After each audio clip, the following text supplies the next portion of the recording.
خطاب لأمة له عليه الصلاة والسلام والمراد به أمته عليه الصلاة والسلام يعني مثلا نقدر نطيق እያለ ያለው ነብያቶችን እንጂ ሌላን አይደለም። መጽሐፉን ሄዳችሁ አረጋግጡ ወደ መጽሐፉ የሚለው ቃል የለም እዚያ ላይ። እሺ አንድ ጥያቄ መጨመር እችላለሁ? መጠጥ አስካሪ መጠጥ በእስልምና መጠጣት ክልክል ነው አይደለ? አዎ አስካሪ መጠጥ ክልክል ነው በእስላም። እሺ ጀነት የገባ ሰው መጠጥ መጠጣት አስካሪ መጠጥ መጠጣት ይችላል አይችልም? አይችልም። አስካሪ መጠጥ በገነት አይችልም። እሺ ሱራ 16 ቁጥሩ ጠፋኝ በእናትህ። ከዘንባባዎችና ከወይኖችም ፍሬዎች እንመግባችኋለን ከእርሱም ጠጅንና መልካም ምግብን ትሰራላችሁ ማለት ምን ማለት ይሄን አስረዳኝ። የማይቻል ከሆነ በገነት ውስጥ እንደዛ የሚባል ነገር የለም። በምድራዊ ህይወትም ሆነ በገነትም ውስጥ አስካሪ መጠጥ የሚባል ነገር የለም። እዚያ ቦታ ላይ ያለውን ላስረዳህ። እሺ አሁን አንተ ማምጣት የፈለግከው አንቀጽ ومن ثمرات النخيل والأعناب تتخذون منه سكرا ورزقا حسنا እያለ ይናገራል። እርሱ የሚያሰክር መጠጥንም ትይዛላችሁ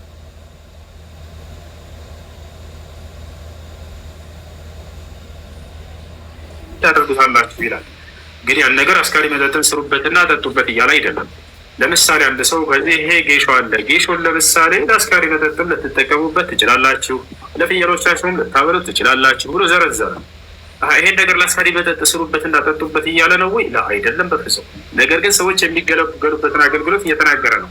አላህ ታዲያ ምን ብሏል? ነቢዩ ሙሐመድ ሰለላሁ ዐለይሂ ወሰለም ምን ብለዋል ስለ አስካሪ መጠጥ ከተባለ፣ እንዲሁም በገነት ውስጥ አስካሪ መጠጥ አለ ወይ ከተባለ ልመልስልህ። አላህ በቁርአን ላይ ነቢያችን ቃል በቃል አስካሪ መጠጥን ራቁ እያለ ይናገራል። ማስረጃ ቃለ ሱብሓነሁ ወተዓላ ፊ ሱረት አልማኢዳ ያ አዩሃ አለዚነ አመኑ ኢነማ አልኸምሩ ወልመይሲሩ ወልአንሳቡ ወልአዝላሙ ሪጅሱን ሚን ዐመሊ ሸይጣን ፈጅተኒቡሁ ለዐለኩም ቱፍሊሑን ይላል። አስካሪ መጠጥን ራቁት ይላል አላህ ቃል በቃል ራቁት እሱን አለ። እርሱ ከሰይጣን ስራ ነው እያለ አላህ ሱብሓነሁ ወተዓላ ተናገረ፣ አስጠነቀቀ። ነቢዩ ሰለላሁ ዐለይሂ ወሰለም ሐዲስ ላይ ሁሉ ሙስኪሪን ሐራም አሉ፣ ማንኛውም አስካሪ መጠጥ ሐራም ነው አሉ። ይሄ በምድራዊ ህይወታችን ሳለን ነው። በገነት ያለውን ደግሞ ልንገርህ፣ አስካሪ መጠጥ የሚባል ነገር በገነት ውስጥ የለም። እዚህ ላይ አያሰክርም የሚል የለም። ጠጅ እንደሚያሰክር መቼም ሰው ሁሉ ያውቃል። ስለዚህ ሱራ 16 ብቻም ሳይሆን 56ም ላይም ከጠጅ ምንጭም በብርጭቆዎችና በኩስኩስቶች በጽዋም የሚላለ። ስለዚህ አያሰክርም የሚል የለም። ጠጅ እንደሚጠጣ ነው እየተናገረ ያለውና ይሄን በደንብ አድርገህ ታብራራልኝ። አሪፍ በቃ ላሳይህ አስካሪ እንዳልሆነ በገነት ውስጥ የሚገኝ። አሁን እዚህ ቦታ ላይ ወይን ሐራም ክልክል ነው አይደለም፣ ያሰክራል አይሰክርም? በመሰረቱ ላ ወይን አያሰክርም፣ ግን ሲቆይ ጊዜ ወደ ማስከር ይሄዳል። እንዴት ወይን ወይን ይሄ የሚበላ ወይን ጨምቀህ ብትጠጣው አያሰክርም እኮ። ነገር ግን ሲቆይ ጊዜ ነው የማስከር ባህሪ የሚኖረው። አይነታቁ ወይን የሚሸጠው መጠጥ ቤት የሚሸጠው ወይን የታሸገው ወይን አይደለም። ወይን ፍሬውን ነው እያልኩኝ ያለሁት። ፍሬውን ለምሳሌ ጨመኩኝና ጠጣሁት፣ ይሄ ኃጢአት አይደለም፣ የሚያሰክር ነገር አይደለም። ወይን ጠጣ ቢባል ማለት ነው። ነገር ግን ያ ነገር ሲቆይ ጊዜ ወደ ማስከር ሲሄድ ጊዜ ያሰክራል። የዛኔ ክልክል ነው በኢስላም። ገብቶሃል አይደለ? እንዲሁም በገነት ውስጥም የማያሰክር ተብሎ ቃል በቃል ተገልጿል። ላሳየህ እሱን። እሺ በቁርአን ላይ ላሳየህ። የገነት ያለውን አላህ ሱብሓነሁ ወተዓላ ግልጽ አድርጎ ነው የተናገረው። በፍጹም እስከ ማስከር ደረጃ የሚደርስ ከሆነ በምድርም በሰማይም አይፈቀድም፣ የሚያሰክር ነገር አይፈቀድም ብሎ ላሳያቸው። እዚህ ጋር እንመልከት። አላህ ሱብሓነሁ ወተዓላ በሱራ ሷድ ላይ ሲናገር ማን ነው? ሳፋት ላይ ሲናገር ተመልከቱ። ሱረቱ ሳፋት ምን አለ? እዚህ ቦታ ላይ ገነት ያውና አንድ ቆይ በኋላሽ ያውና አንዴ ተውሂድ በኋላ ስታለፍ ነው። ግን ምርጥ የሆኑት የአላህ ባሪያዎች ቅንጣትን አይቀምሱም።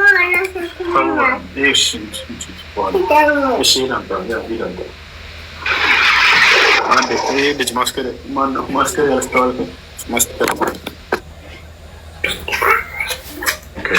ዝጋዎች በሩ።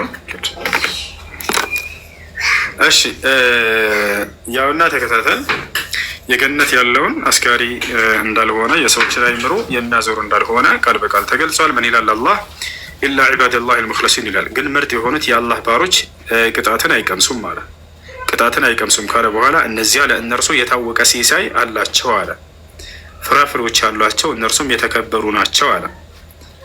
በድሎት ገነት ውስጥም አለ ፊት ለፊት የሚተያዩ ሲሆኑ በአልጋዎች ላይ ይንፈላሰፋሉ አለ።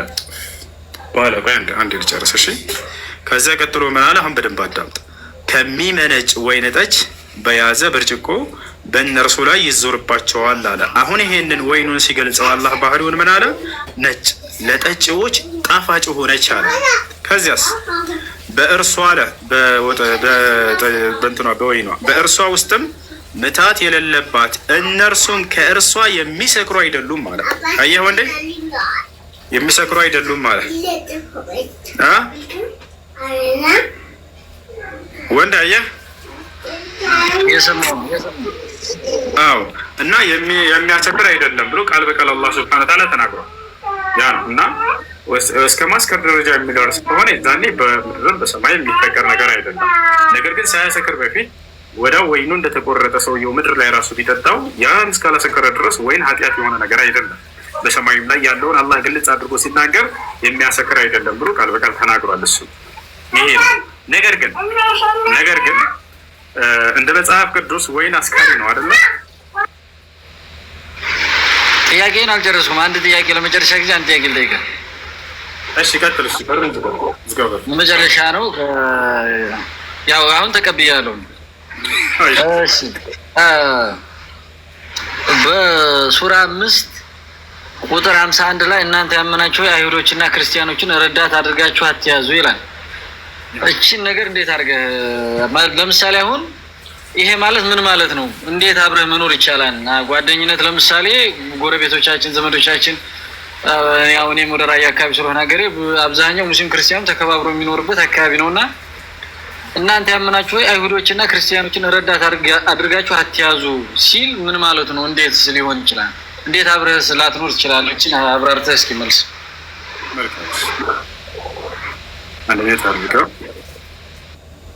እንግዲህ አምላክ አላህ ሱብሓነሁ ወተዓላ ስለ አይሁዶችና ስለ ክርስቲያኖች ሲናገር ልብ ብላችሁ ክርስቲያኖች አዳምጡ፣ ለሁለት ከፍሎ ይገልጻቸዋል።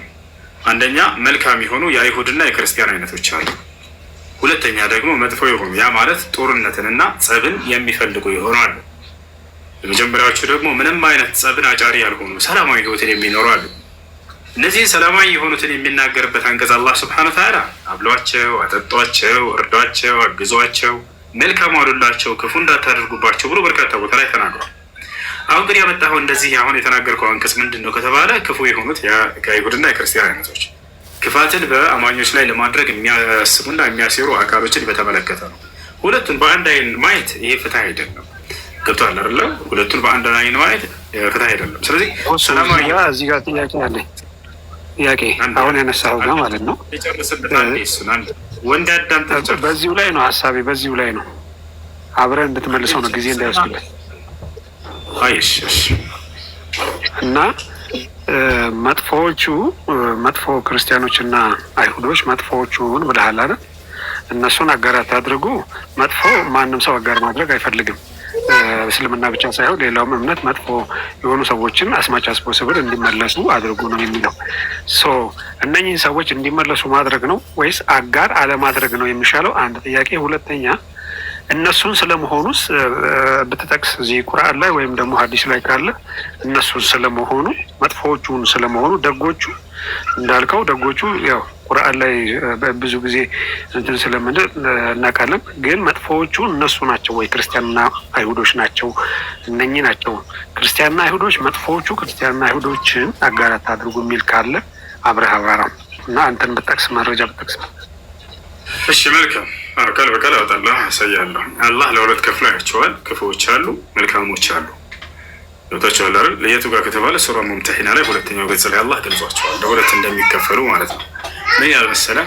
ላ የንሃኩም አላሁ አን ለዚነ ለም ዩቃቲሉኩም ፊ ዲን ወለም ዩኽሪጁኩም ሚን ዲያሪኩም አን ተበሩሁም ወቱቅሲጡ ኢለይሂም ኢነ አላህ ዩሒቡል ሙቅሲጢን ኢነማ የንሃኩም አላሁ አን ለዚነ ቃተሉኩም ፊ ዲን ወአኽረጁኩም ሚን ዲያሪኩም ወዛሀሩ ዐላ ኢኽራጅኩም መን ተወለውሁም ወመን የተወለሁም ፈኡላኢከ ሁሙ ዛሊሙን ይላል። እንደማውጣት ላሳያችሁ። ምን ይላል? ላ የንሃኩም አላህ እኔ አምላካችሁ አላህ አልከለክላችሁም ማለት መልካምን ብታደርጉላቸው በጎን ብታደርጉላቸው ለነዚያ ለካህዲያኖች እነርሱ እናንተን በሃይማኖታቸው ያልተዋጓቸው ሰላማዊ የሆኑትን አለ መልካም ብትውሉላቸው አልከለክላችሁም። ለእነርሱ መልካም መዋል እንደውም ውዴታ ሁሉ ያጎናጽፋቸዋል ሁሉ አለ። ለክርስቲያን አብልተህ አጠጥተህ አምላክን የአላህን ውዴታ እንደምትጎናጸፍ እየተናገረ ነው ለማንኛውም ከሃዲ ሰው። ነገር ግን ከዚያ ቀጥሎ ምን አለ? እኔ የምከለክላችሁ ግን እነዚያን የሚዋጓችሁን አለ። አያርም የማይዋጋ ሰላማዊ ከሃዲ አለ፣ የሚዋጋ ደግሞ መጥፎ ከሃዲ አለ። እነዚህን ለሁለት ለይቶ ነው ያያቸው። ሁለቱን አንዲ በማስረጃ ሳየ ስላለ ልጁ ላሳየ አንዲ ያውና ቁርአን ላይ አላህ ሲናገር ለይቶ ይናገራል። የትጋ ያውና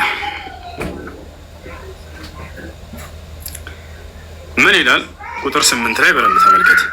ከእነዚያ በሃይማኖት ካልተጋደሏችሁ ከሀገሮቻችሁም ካላወጧችሁ ከሃዲዎች መልካም ብትውሉላቸው እና ወደ እነርሱ ብታስተካክሉ አላህ አይከለክላችሁም ይላል። አየህ ከሃዲ ሆኖ መልካም ብትውሉላቸው አልከለክላችሁም አለ። አላህ ትክክለኞችን ይወዳልና አለ።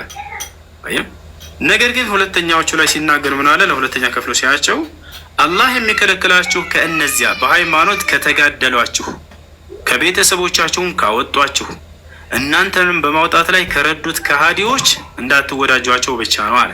የቅድም የጠየቀው በዚህ ነው ተረጉመው አይሁዶችና ክርስቲያኖችን የምትወዳጁ አድርጋችሁ አትያዟቸው ሲል ጊዜ ሁለተኞቹን አስመልክቶ እየተናገረ ነው አላህ ሱብሓነሁ ወተዓላ። መቅደላ አይሁድና ክርስቲያን እኮ አይልም። ይሄ የጣዖት አምላኪዎች እንደነበሩ ይታወቃል አይደል? በነብዩ መሐመድ ከመነሳቱ በፊት የጣዖት አምላኪዎች እንዳሉ ይታወቃል። እዚህ ጋር ስፔሲፋይ አድርጎ አይሁድና ክርስቲያን አይልም። አይሁድና ክርስቲያን ምንድን ናቸው? እንደ እስልምና አስተምሮ እንደ ቁርአን አስተምሮ አማኝ ናቸው ያልከኝ አስተምሮ አይደለም። ስለዚህ የእናንተ አስተምሮ ይሄን ነው የሚለው። ግን እንዳልኩ መረጃው እንደ ቁርአን ይኸውልህ ከሃዲ ሲል ጊዜ ማንኛውንም ከሃዲ ያጠቃለለ ነው። አይሁድና ክርስቲያንም ከሃዲ ናቸው እኮ ያሳየህ ቁርአን አውጥቼ ማስረጃ ጥያቄ ስላለ ሌላ ጥያቄ ጠይቃለሁ። በልጁ መሀል ገብቼ ነው ሶሪ። የኔ ጥያቄ አለ ሌላ እሱን እንድታረጋግጥ አይሁዶች ከሃዲ እንደሆነ ላሳይ። አይሁዶችና ክርስቲያኖች በእናንተ አስተምሮ እኮ ልክ ነህ። በቁርአን የሚለው አስተምሮ እኮ ነው እያወራን ያለ ነው። ስለመጽሐፉ ቅዱስ አስተምሮ እሱን እኮ ነው የምልህ። ስለዚህ አላህ ሱብሓነሁ ወተዓላ የጠየቀው ላይ መቅደላ እንዳትወዳጇቸው አይሁድና ክርስቲያኖች ሲል ሁለተኛዎቹን አይነቶች አስመልክቶ እያነሳ ነው ቃል በቃል። እዚህም እንዳትወዳጁ የከለከልኳቸው እነዚህ የሚዋጉትን ነው አለ። የሚዋጋ የሆነው መጥፎችን ማለት ነው። ገብቷቸዋል። ጸብንም ማይጨር ከሆነስ መልካም ወለለ ችግር የለውም። ለአይሁድና ለክርስቲያኖች ጨርስ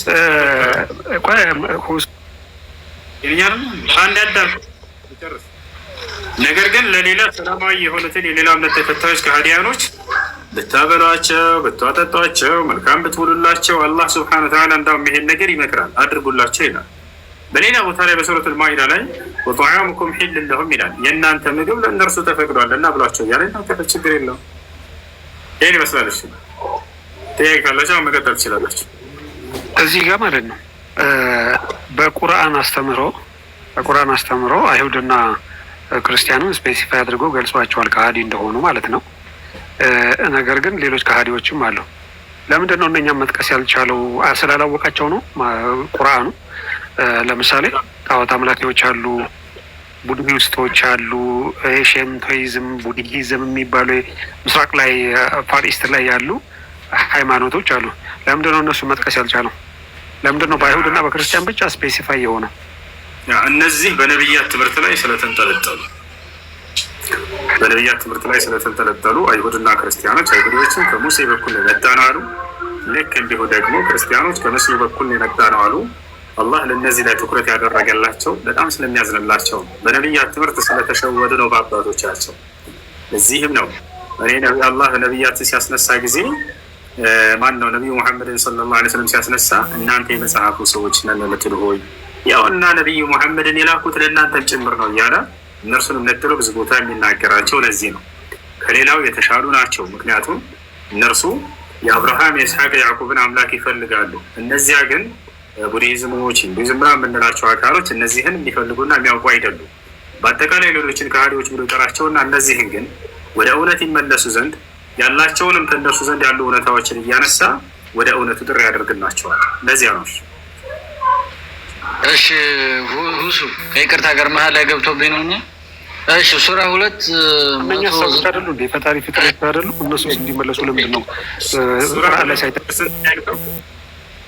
አሁን እንዳልተባባል ከሃዲዎችን ብቻ ከሆነ ጓደኝነት አትያዙ ምናምን የሚለው ማለት ነው።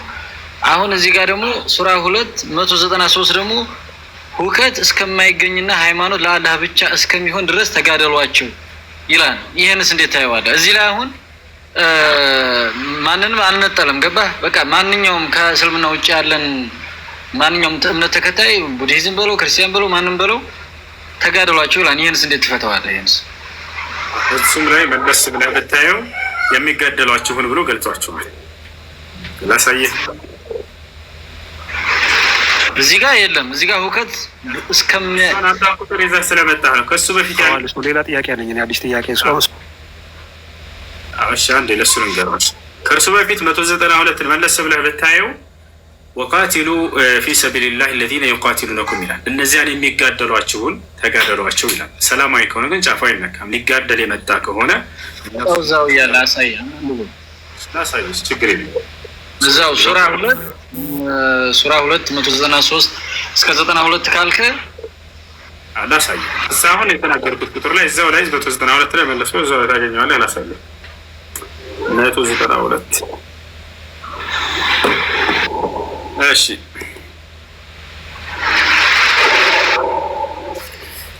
አሁን እዚህ ጋር አንተ ያመጣኸው ይሄን ነው ይታያል። 193 ላይ ምን ይላል? ሁከት እስከማይገኝና ሃይማኖት ለአላህ ብቻ እስከሚሆን ድረስ ተጋደሏቸው። ቢከለከሉም ወሰንን ማለፍ በበዳዮች ላይ እንጂ የለም ወሰንን አትለፉባቸው ይላል። አያ ስለዚህ ማንን ነው ከተባለ ተጋደሏቸው እያለ ያለው ያው እና እዚች ላይ መለስ ብሎ ቁጥር 90 ላይ 190 ላይ እነዚያንም አለ። እነማንን? የሚጋደሏችሁን ከሃዲዎች በአላህ መንገድ ላይ ተጋደሉ አለ። የማይጋደሉ ከሆነስ ወሰን አትለፉባቸው ብሎ ሌሎችን ሰላማዊዎችን ከለከለ። ወሰንንም አትለፉ አላህ ወሰን አላፊዎችን አይወድምና አለ። ስለዚህ በሃይማኖት ላይ ሁከት እስካይገኝ ድረስ ተጋደሏቸው እያለ ያለው ማንን ነው? የሚጋደሏችሁን ብሎ ቀድሞ ተጋዳይ ክርስቲያኖችን አስቀድሞ ማነው? 91 አድርገው መልሶ 91 ና አንብብልኝ። 191 አይሽ አድርጓለሁ። ያው 191 ያው ምን አለ? ባገኛችሁባቸውን ስፍራ ግደሏቸው አለ። ማንን? ቀደም ብሎ የሚጋደሏቸውን ብሎ የተናገራቸውን ማለት ነው። ባገኛቸውን ስፍራ ግደሏቸው፣ ካስወጧቸውም ስፍራ አስወጧቸው። ይሄ አሳደዋቸው ነበርና ነው። አማኞችን ከሀገራቸው ከመካ ውጡ ብሎ አሳደዋቸዋል። ቶል አይደል? ካሳደዷቸውም ስፍራ አሳደዋቸው። መከራም ከመግደል ይበልጥ የበረታች ናት። በተከበረው መስጊድም ዘንድ በእርሱ ውስጥ እስከሚጋደሏቸው ድረስ አትጋደሏቸው። አየህ፣ እስካልተጋደሉ ድረስ አትጋደሉ ነው። ቢጋደሏቸውም ግደሏቸው አለ። መቼ? ቢጋደሏቸው። የከሃዲዎች ቅጣት እንደዚህ ነው አለ ያረለ። የሚጋደል የሆነ ከሃዲ የራሱን ዋጋ ማግኘት ስላለበት ሊጋደል የመጣ ነው። ሰላማዊ ከሆነ እስከተባለ ጫፉን እስካልተጋደለ ድረስ እንዳትነካው ብሏል ይችላል። ልቀጥል ነው ጥያቄ ያለኝ። ቀጥልሽ። በደንብ ተረጋግተህ እንድትመልስልኝ ነው የምፈልገው። 5 ጥያቄዎች አሉ። ከቁርአን ነው የምጠይቅህ። ምንም አታነጻጸር ከመጽሐፍ ቅዱስ ጋር። ቁርአን ላይ ያለው ብቻ ማብራሪያ እንድትሰጠኝ ነው የምፈልገው። የመጀመሪያው በቁርአን ሱረቱ አኒሳአ ሶሪ ለንግግሬ ምናልባት ከተዘጋግቱ 11 ላይ ስለ ወንድ ልጅ ከሴት ልጅ እጥፍ ውርስ እንደሚያገኝ ይጠቅሳል። እንዲሁም ምዕራፍ 282 ላይ የሴት ልጅ ምስክርነት ከግማሽ እንደሆነ ይጠቅሳል። እና እዚህ ጋር ጥያቄ ምንድን ነው? እነዚህ አንቀጾች ካለው ይሄ አሁን ካለው ከረንትሊ ካለው ከጀንደር ኢኳሊቲ አንጻር እንዴት ይሄዳል? አብሮ መሄድ ነው ወይ? ይሄንን አንድ ማብራሪያ እንድትሰጠኝ ነው። ልቀጥል ወይንስ እየጨረስክ ትሄዳለህ? ችግር የለውም። እነዚህ ለመለስ እና ተከተለ አድሬስ እንጨርስ ትንሽ እስከጨርስ። እሺ፣ በጣም ጥሩ ጥያቄ ነው። የመጀመሪያው ሱረቱ ኒሳ ላይ የሚገኘው ክፍፍልን አስመልክቶ ነው ጥያቄው። ለአንድ ወንድ የሚደርሰው ድርሻ ለሁለት ሴቶች ይድረስ ይላል አላህ ሱብሓነሁ ወተዓላ። ታዲያ ለምንድን ነው ይሄ ኢፍትሐዊ አይሆንም ወይ የሚል ጥያቄ ነው። ትክክለኛ ጥያቄ ነው። ሁለት ሲባል ጊዜ ለወንዱ አንዱ ድርሻ እህቱን መንከባከቢያ ስለሆነ ነው አንዱ ለእርሱ የተጨመረለት። ወንድምና እህት ቢኖሩ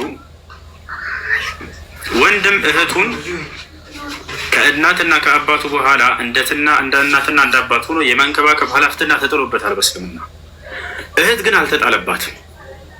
ለምን? ያ ድርሻ ሁለት የተደረገው ለዚህ ምክንያት ተብሎ ነው። ገብቶሃል አይደለ? ያ ድርሻ ሁለት የተደረገው እህቱን የመንከባከብ ኃላፊነትና ስለተጣለበት በአንደኛው እርሱን እህቱን እንዲንከባከብ ዘንድ የተሰጠው ነው እንጂ እንደው እርሷን እየበደላት ወይንም እርሱን እየጨመረለት ምናምን አይደለም። አንደኛ ይሄ ነው። ሁለተኛው ነገር ደግሞ ምንድን ነው? ኃላፊነትና የሚበዛበት ወንድሟ ስለሆነ ከእህቱ ይበልጥ። ለምሳሌ ልጠይቃችሁ። አንድ አባት አለ አዲስ አበባ ላይ። ሁለት ልጆች አሉት። ሁለት ልጆቹ ትምህርት ጨረሱና ዩኒቨርሲቲ ደረሳቸው። አንደኛው ልጁ የሀገር ጥግ አፋር ክልል ደረሰው። አንደኛው ልጁ ደግሞ አዲስ አበባ እዚያው ላይ ደረሰው ዩኒቨርሲቲ።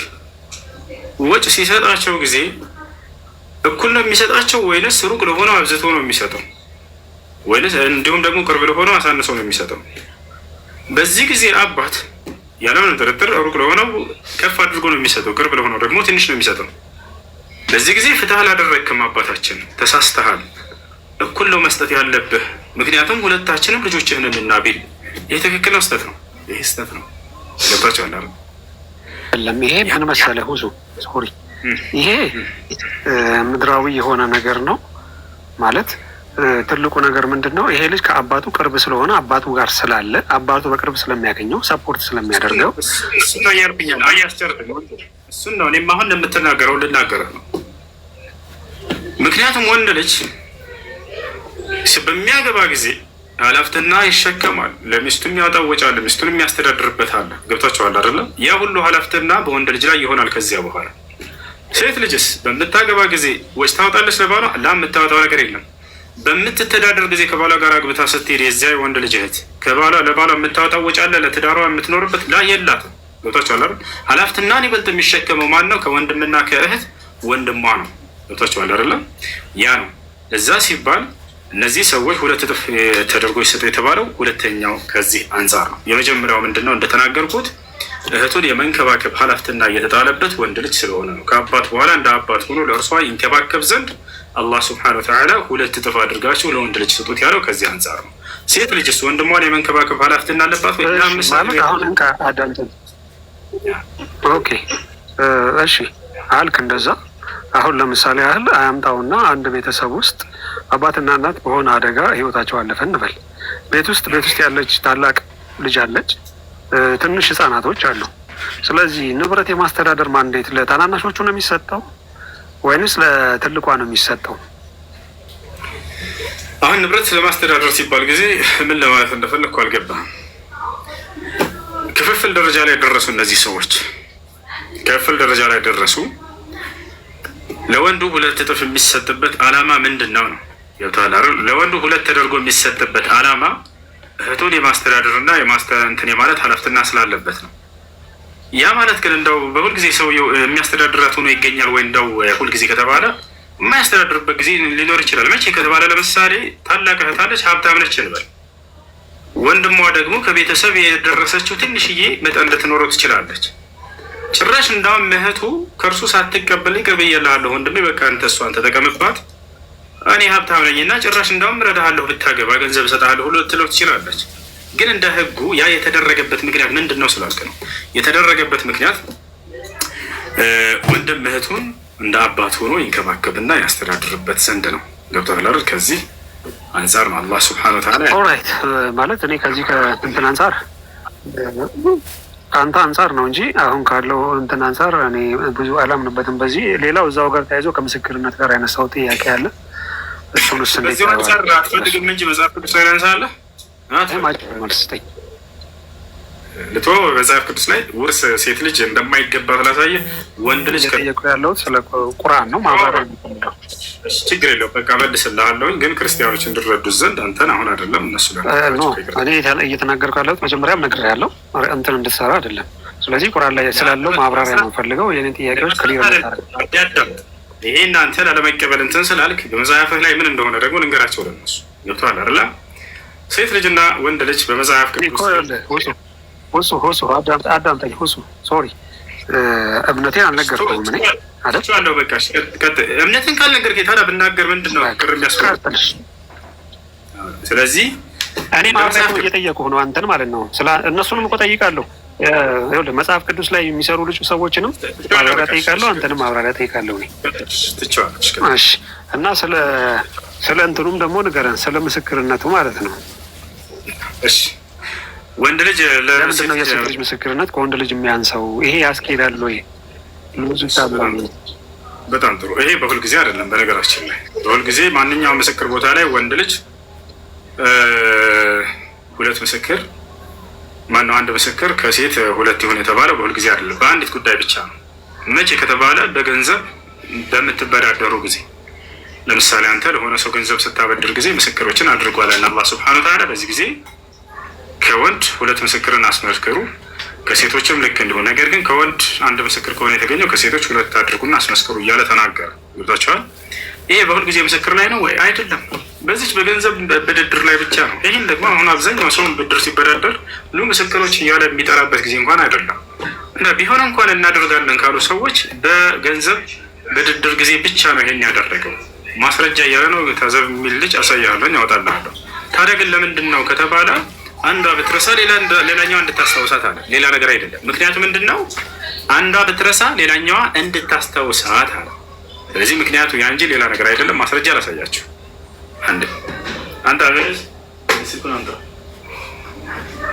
አንዷ ብትረሳ ሌላኛዋ እንድታስታውሳት። ሌላው በምን ጊዜ ነው? በገንዘብ ብድድር ጊዜ ብቻ እንደሆነ ላሳያችሁ ላሳያችሁ። ወደ ማስረጃው እንሂድ። ሱረቱል በቀራ የመጨረሻው አንቀጽ አየተ ደይን ይባላል። አየተ ደይን የብድር አንቀጽ ማለት ነው። ስለ ብድር የሚያወራ ነው። ላሳያችሁ።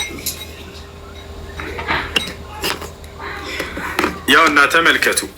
በዚህ ጊዜ ብቻ እንደሆነ ተመልከቱ። ገና ሲጀምር ምን ይላል? እናንተ ያመናችሁ ሆይ እስከ ተወሰነ ጊዜ ድረስ በዕዳ በተዋዋላችሁ ጊዜ ጻፉት አለ። አያችሁ። ስለዚህ ነው እየተናገረ ያለው። ጸሐፊም በመካከላችሁ በትክክል ይጻፍ አለ።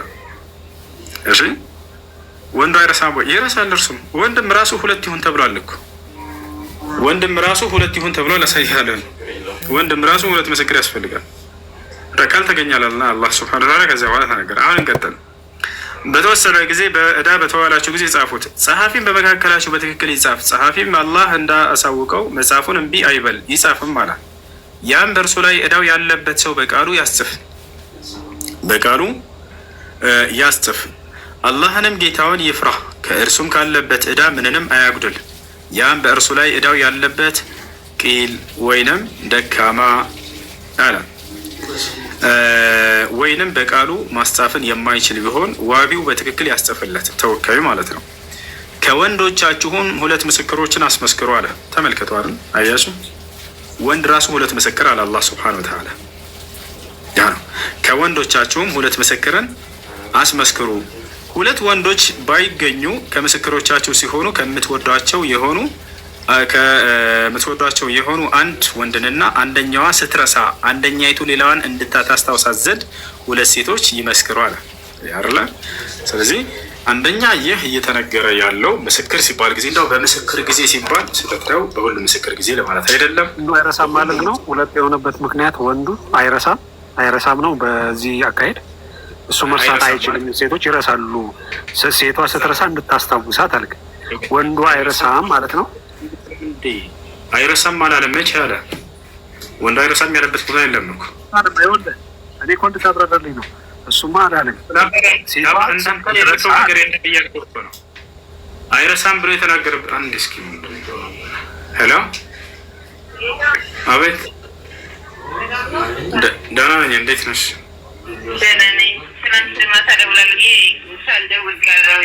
እሺ፣ ችግር የለውም። ይቻላል። እሺ፣ የምለውን ቃል አብረሽኝ የተከተልሽ በይ። የምለውን ቃል አብረሽኝ የተከተልሽ በይ። አሽሀዱ አላ ኢላሃ ኢለላህ ወአሽሀዱ አነ ሙሐመደን ረሱሉላህ። ማሻአላህ። ከዚህ በኋላ ሙስሊም ሆነሻል። አሁን ያልሽው ቃል የሸሃዳ ቃል ወይም የምስክር ቃል ይባላል። ማንኛውም ሰው ወደ እስልምና ሃይማኖት ሲገባ ጊዜ የሚሰጠው የሆነ የምስክር ቃል ነው። ትርጉሙ ከአላህ ሌላ አምላክ የለም ብዬ መሰክራለሁኝ፣ ሙሐመድም የአላህ መልእክተኛ ናቸው ብዬ መሰክራለሁ ማለት ነው። ከዚህ በኋላ ሙስሊም ሆነሻል፣ ሻወር ተወስጂና ስለ ሶላት አሰጋገድ በመማር ሶላት መስገድን ትጀምራለሽ ማለት ነው። በአቅራቢያሽ ሙስሊም ጓደኛ ታገኛለሽ ስለ ሶላት የምታስተምርሽ።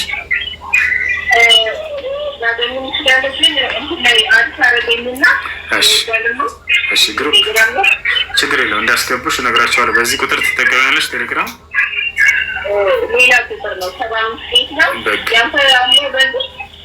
የኔ በዚህ የለኝም ያንን ቴሌግራሙን ላኪልኝ፣ ለልጆች ይሰጣቸዋለሁ። ሴቶች ያናገሩሻል፣ ግሩፕ ያስገቡሻለሽ። እሺ ስምሽ ማን ነበር? እሺ መቀየር ካልፈለግሽ ችግር የለውም። መቀየር የምትፈልጊ ከሆነ ደስ ያለሽን አንቺ የምትወጂው ምስል መቀየር ትችያለሽ። አይ መርሐባ።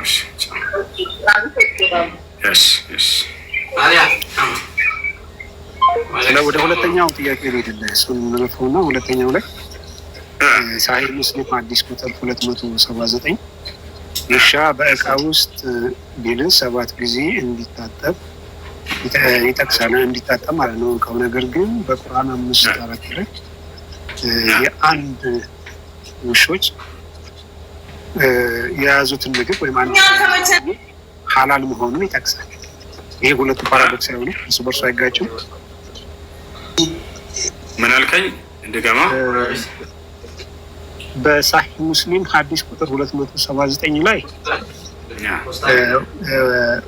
ውሻ የነካውን ነገር 7 ጊዜ ጠበው ብሎ ይላል። በቁርአን 5:4 ላይ ደግሞ ሐላል ምግብ አንድ ውሻ የያዘው ምግብ ሐላል እንደሆነ ያመለክታል። እና የሁለቱ ሀሳብ እርስ በርሱ ፓራዶክስ አይጋጭም? ውሻ ከያዘው በኋላ መታጠብ አለበት። ሳናጠብ ዝም ብለን የምንበላው ነገር አይደለም። አሁን ሱረቱል ማኢዳ ላይ ያለው ቁጥር ምዕራፍ 5 ላይ ያለው ፈኩሉ ሚማ አምሰክና ዐለይኩም ወዝኩሩ ስመላሂ ዐለይሂ ይላል። እነርሱ ከያዙላችሁ ብሉ ሲል ጊዜ አላህ ስብሐነሁ ወተዓላ እንዳው ያ ነገር ሳይጸዳ ሳይታጠብ ዝም ብላችሁ ብሎ አይደለም። ለምሳሌ ፍየልን በእኔ ስም ማለት አጥባችሁ ተጠቀሙ የሚል ማስረጃ። አሁን አንተ የራስህን ሀሳብ ሳይሆን አጥባችሁ ተጠቀሙ የሚል ማስረጃ። ተረጋጋ እስክመልስልህ ድረስ በፈጠረ እኔ በጣም ተረጋግቼ ነው የማወራው። እሱ እኮ ጣልቃ ትግባ ማለት ነው። ተረጋጋ ማለት ሌላ ነገር አይደለም። እስኪጨርስ ድረስ አዳምጥ መልሱ።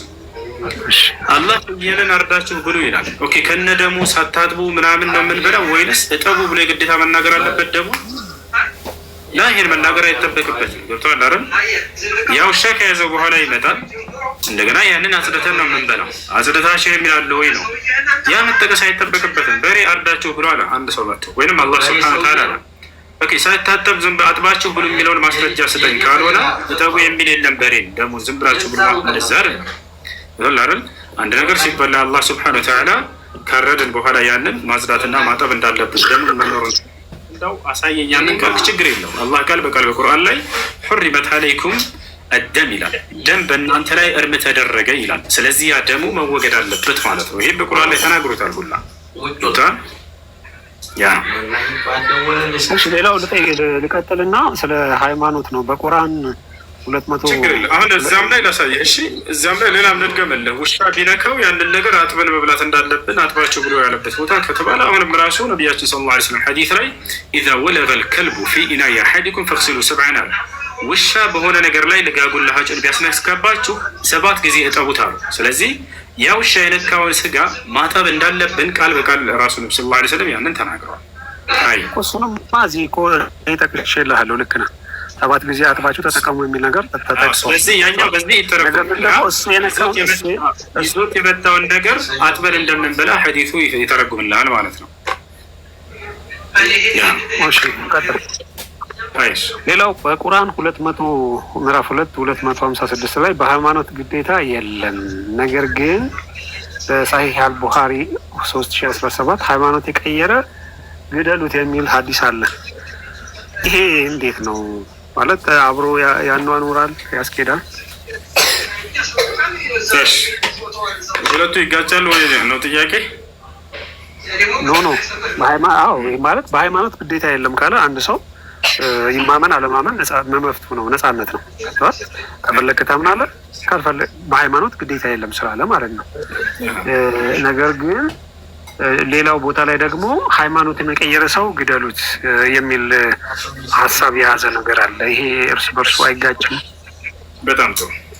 እዛ ላይ እየተናገረ ያለው በሃይማኖት ማስገደድ የለም ሲል ጊዜ ለምን ወረደ፣ ለምን አላማወረደ የሚለውን በደንብ ላስረዳ። መጀመሪያ በሃይማኖት ማስገደድ የለም ሲል ጊዜ እሱ አንቀጽ ላይ ሱረቱል በቀራ ላይ አንድን የሌላ እምነት ተከታይ አምጥተህ ስለም የግዴታ ብለህ ማስገደድ አይቻልም። እዚያ ጋር ያመጣው ሐዲስ ደግሞ ያ አይደለም። በእስልምና ላይ እየኖረ ያለ በእርሱ ላይ የሚሰራ ህግ ነው። ያኛ ደግሞ መን በደለ ዲነሁ ፈቅትሉ፣ ሃይማኖትን የቀየረ እንግደሉት ሲሉ ጊዜ ነብዩ ሰለላሁ ዐለይሂ ወሰለም ሙስሊም ሆኖ ሃይማኖትን ቢቀየር ነው። እሱንም ትንታኔ ያለው ወደዛ ከመሄዳችን በፊት ግን የሚገናኝ ነገር እንዳልሆነ እንነግራለን። ይሄኛው አንቀጽ ግን የሚናገረው ሱረቱል በቀራ ላይ ያለው ሁለተኛው ምዕራፍ ላይ ያልከው ላኢክራሀ ፊዲን በሃይማኖት ማስገደድ የለም እያለ የሚናገረው ሰዎች እንዲሰልሙ የውጭ ሰዎችን አስገድዳቸው ማስለም አትችሉም ነው። ያኛው ደግሞ የሚናገረው ሙስሊም ሆነው ስለሚቀየሩ ሰዎች ነው። ገብቶሃል አይደለ?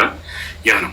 ታዲያ ለዚህ ነቢያችን ሰለላሁ ዐለይሂ ወሰለም በዘመናቸው እያስተማሩ ባሉበት ጊዜ አንድ ሰው መጣና እስልምናን ተቀበለ። እስልምናን ተቀበለና ሄዶ ቤተሰቦቹን በግድ ሊያሰልማቸው ፈለገ። ይህን ከዚ የወረደበት ምክንያት ማለት ነው። ኑ መስለም አለባችሁ፣ እስልምና ትክክል ነው አላቸው። ሰውየው አስገድዶ ይዟቸው ሲመጣ አላህ ወዲያው ቁርአን አወረደ። ያ ሰው ወደ ነብዩ ሰለላሁ ዐለይሂ ወሰለም ከመድረሱ በፊት ላኢክራሀ ፊዲን ሙሐመድ ሆይ ይህን ሰው በሃይማኖት ማስገደድ የለም ብለው አንተ ስለሰለምክ እውነት ነው ብለህ ስላመንክ እነርሱ ሳያምኑበት አስገድደህ ስለሙ ማለት አትችልም ብለዋል። ይህ ስለ ውጭ ሰዎች የሚናገር ነው። ከዚ ያኛው ደግሞ ውስጥ ላይ ስላሉ ሰዎች የሚናገር ነው። ስለዚህ የማይገናኙ ነገራቶች ናቸው። ልታገናኛቸው የሞከርካቸው ነገራቶች አንቀጾች። እሺ ኦኬ ማለቴ እሺ፣ ያኛው ስለምንድን ነው ከእስልምና የወጣ ሰው ይገደል የሚለው በምክንያት ነው? አፍቶ አይደል እንዴ? ችግር አንድ ሰው እስልምና ቢቀበል በእስልምና ላይ ያለ ዝሙት የሰራ ሰው ይገረፍ ወይም ተወግሮ ይገደል ይላል። መብቱ አይደል እንዴ? ለምንድን ነው አምላክ ይገረፍ የሚለው? መብት አለው ሰውየው።